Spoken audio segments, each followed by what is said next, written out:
Okay, guys, this is it. The very episode that we've been waiting for. Episode 8 of You Can't Be in the Rom-Com with Your Childhood Friends. This is the very last, well, not the very last episode, the last episode of this arc leading to the new arc. Now, after 8 grueling episodes, we finally got to the conclusion of this episode, of this whole summer festive arc that tells us about whose side are you fighting for? Whose side are you fighting for? You on Team Shio or you on Team Akari? There's a plethora of fights going on here. Now, after 8 episodes, we finally got the character we wanted. We finally introduced the fourth final boss. The fourth boss appeared. But damn it, guys, why did you do that to me?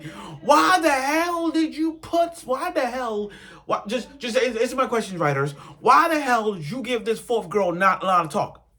Why the hell did you put her to a point where I'm like, okay, I'm excited. I've been waiting for her, and now she appeared. But at the beginning and like little bits of her coming, I'm like, why did you do that? I was really looking forward to her debut, and I'm like, we're 8 episodes in, and now I gotta wait 9, 10, 11, 12. I hope these last 4 episodes we get to see more of that fourth girl incoming. I hope you get more screen time because this was BS. Well, I won't say this episode was total BS, although the episodes were good. But it's like, damn it, why this at the late second, the very late second, and we got some talk. So we got what to say. Anyway, let's get right to it with the episode that the whole team does decide, Team Shiro or Team Akari. And this episode review of You Can't Be in a Rom-Com with Your Childhood Friends.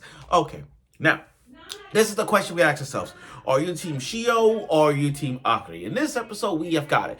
So, Akari and Shio both love their childhood friends. Simple as it is. But now in this festival, we all know when it comes to rom-coms and plus festivals, plus festivals, you're gonna get the answer to the day-old question. Confessions. Kissing under the fireworks and all that. This is one of those classic cliche rom-coms that we always knew.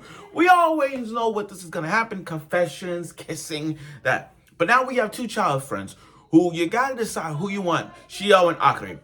Well, let's break this down by teams. First off, Team Akari. Akari had a shot, and then she kind of blew it off because she wants to practice kissing. I mean, that's how tsunderes are. Here's the thing about tsunderes. It's just that, yeah, they control their feelings and don't want to admit that they love their MC. But tsundere girls oftentimes just trying to practice kissing, That happens. I mean, there's a lot of tsundere girls, past and present, that always trying to seal off their feelings, but try to kiss as well. So she's using a master kiss thing, but it led to a misunderstanding. It led to a huge misunderstanding for her, because they thought he was just some kind of pervert, just grabbing her, but it was all a misunderstanding. See, it just shows you just how the consequences of being a tsundere could be, especially with a large group of people seeing that this guy's harassing her. But again, this is one huge misunderstanding. So this is where Akari is no show. Okay, so let's go to Team Shio. Team Shio had to miss out on the meetup that was supposed to do, but we get to see why she left off. Shio is a very kind person. I don't have any least favorite traits about her. Not once. She's very kind. I mean, I like how they showed us how she ended up in the hospital. Not because she's hurt, but again, she's very helpful. She helped an old lady. Find a seat. She helped a child trying to find her mother. She even helped a pregnant lady rush into the hospital.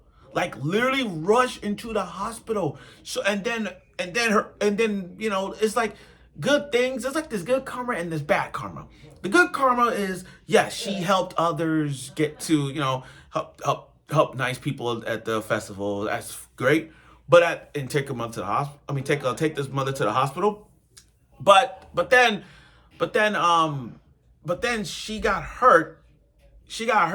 While her shoe got hurt. So that's kind of, and the shoe and the string came off, which honestly that's kind of affected it because she got hurt by it. I'm like, oh my god, talk about. I'm like, you do one good deed, but then you have one bad deed and you get hurt. I'm like, no, this is ridiculous. She felt her chance. She even felt her chance to go into the fireworks. Like everybody knows, the fireworks is that symbolism of confessions and kissing. You know, we would have had that, but she failed that. She missed that rom-com opportunity because she's helpful. I'm not saying that's bad. I think that was a good thing. She did some good deeds in this, really good deeds. So much so that she was crying because the guy who said we could help you get to the tower, we could help you, but it was too late based off the timing. So she like, nah, I'm running, but she was running bare feet. That's kind of like that's motivation right there. I'm like, can you like really motivation in this episode, like really thought out for her, especially with Shio. I think Shio's way is like Shio wanted Akari and the MC to be together. It's not that she don't want to, but she feels like for Akari's standpoint, just be with the guy. Don't worry about it, you know. But deep down, she really loves him. Deep down. This is one of those love calls where it's just like memories together is gonna lead to that war. I felt Nisekoi all over again. Watching this, I just felt like a Nisekoi. Not by storyline, but if you look at Nisekoi and this, it almost one the same because you have childhood friends who know each other for a long time, and as when they got older, they understand like, okay, I love this guy. I want to see what Raku gonna pick out of Chitoge on Onodera. I ain't gonna spoil nothing, guys. Just watch Nisekoi and you understand what I'm coming. Matter of fact, don't even watch it. Read it. The manga's finished. Go read Nisekoi and you tell me the difference. You tell me that this and this show has the same comparison. And it kind of does. Not by story, but how it traits. Okay, so Shio's crying because she didn't make it, but I do like Akari and Shekai finally got up to her because again, you would ask yourself how they found her. The old lady that Shio helped out, she's like, wait a minute, you looking for that girl? Oh yeah, I remember. She just want to help me out. I can tell by the hairpin. See, I like that because the hairpin that they had last week, where Shio and Akari was together at the time shopping for the same hairpin, that's their bond. That's their friendship bond. The bond of having the same hairpin, just tell you something, they just friends to the end. You know what I mean? Connected to one another. That's passion. So they know they failed the fireworks, but it doesn't give us time to make these fireworks, like put out the fireworks, the little kids fireworks that they have, those things. I mean, you see that in rom-coms where fact, you not only see that in rom-coms, but they're Pacific scenes. You see it in beach episodes, you see it in festivals where they have those miniature fireworks and they just play around with it, all that. It's really nice. But Akari and Shio, you know, declaring war for one another speaks volume. It just showed you just how great it is. But that scene, I'm gonna scratch my head for this because this scene just got me. Shio and Akari kissed our beloved MC. Not lip at a time, cheek to cheek. Akari got this, and Shio got this. Kiss. Both on each side of the cheek. Now, here's the thing. I applaud him for even doing this, but I feel like he felt that. Me personally, I felt that he knew the kiss was coming. And I knew, and the thing is, he knew because he and I are rom-com specialists. I'm taking it out of, I'm sorry, but I gotta admit it. This guy and me, we both love rom-coms because we know what the ifs, the pros and cons. This guy is doing it. He's literally doing it. Like look, he's sleeping, tired. You got two childhood friends kiss you on one cheek out of side. Come on, man. How can you? He felt that. He's not playing dumb. He knew this was coming because this was a rom-com. This happens in every rom-com. Happens. So again, I'm not surprised by any of that. Now, okay. I know I said this earlier, but I'm going to say it. Episode 8, and we introduced a new girl in this. And she knew that was him. You know, it's crazy because We're on episode 8, and you makes her debut like that? I am not saying you're wrong, but that was the stupidest thing you ever did. By stupid, I'm like, okay, I understand that this episode was a foregone conclusion of what decision he was going to make. It ended in a no contest.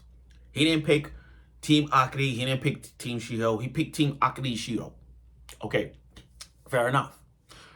But to have this fourth girl come into the prey at the very last second in this episode, she made her first introduction in the beginning for about maybe a minute or two. But then at the very last of this episode with this cliffhanger, when she's on her bike and she's like, that's that guy. That's Ito, huh?